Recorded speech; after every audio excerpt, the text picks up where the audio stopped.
Amphibians' general characteristics. All amphibians reproduce with unshelled eggs. They make a jelly-like egg.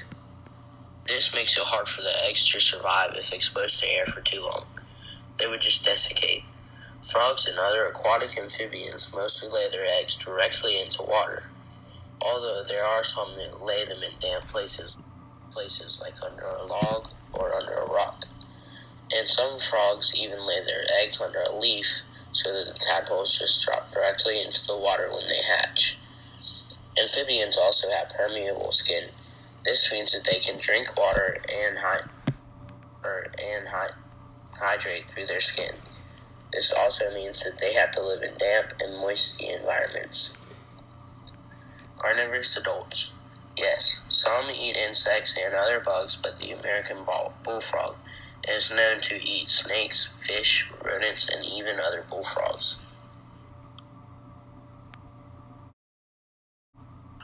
Of the phyla. The first amphibian fossils date back to about 360 million years ago. They were the first vertebrates to live on land. Amphibians are thought to have most likely evolved from the lobfin fish.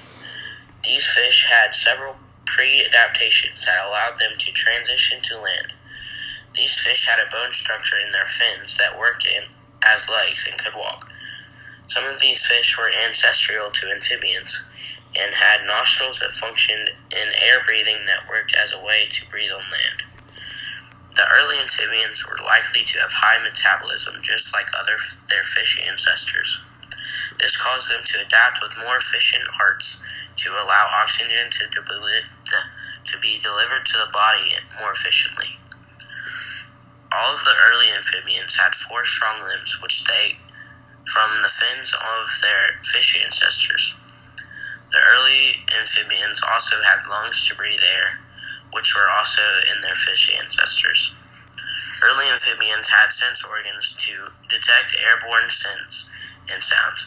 Some of them also had a large tail fin and later line canals in their heads. Their teeth were large and sharp, which indicated their diet of fish, not insects.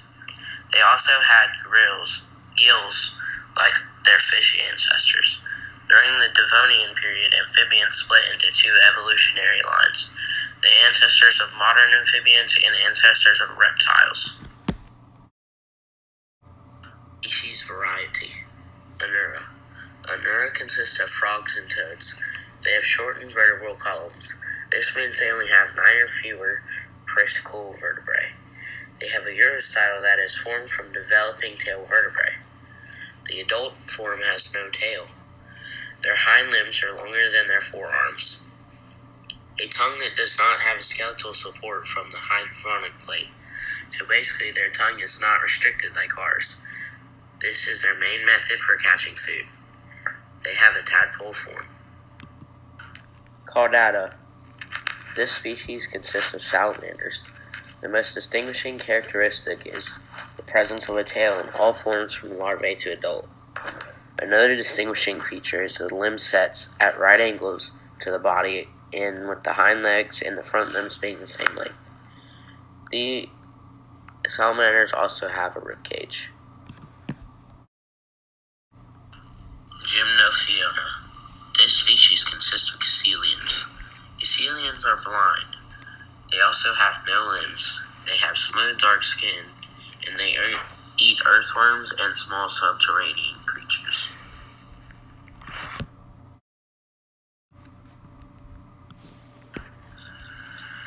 Both the Puerto Rican crested toad and the Mississippi gopher frog are endangered because of habitat loss. The Kehansi spray toad is endangered because of habitat loss, but the Utah boreal toad is endangered because of the chytrid fungus, which causes a fatal disease in amphibians. The eastern hellbender is endangered because of the chytrid fungus, habitat loss, and chemical runoffs in streams.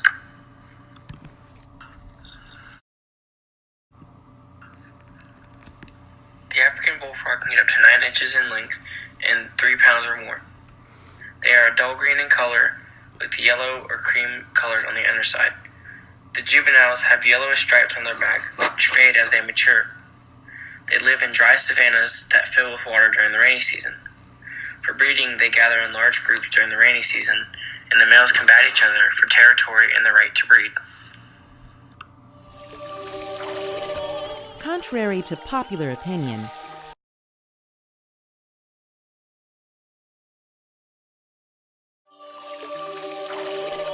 Contrary to popular opinion, frogs aren't just selective eaters, feasting only on flies.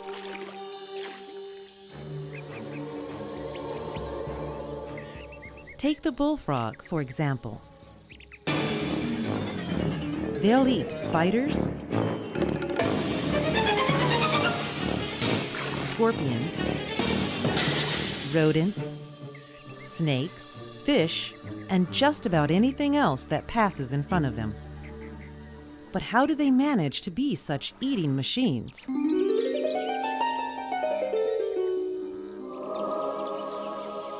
Bullfrogs don't have big claws, sharp beaks, or fangs. Yet they overcome pinchers, poisons, and spicy stingers.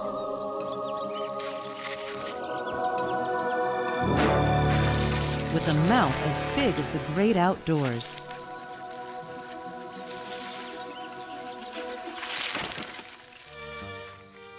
Ready to swallow just about anything. They've been known to swim 20 feet to shore and hop an additional 15 to 20 feet, grab a meal, turn around, and hop back into the pond. They've even been known to stalk birds like a lion on the prowl.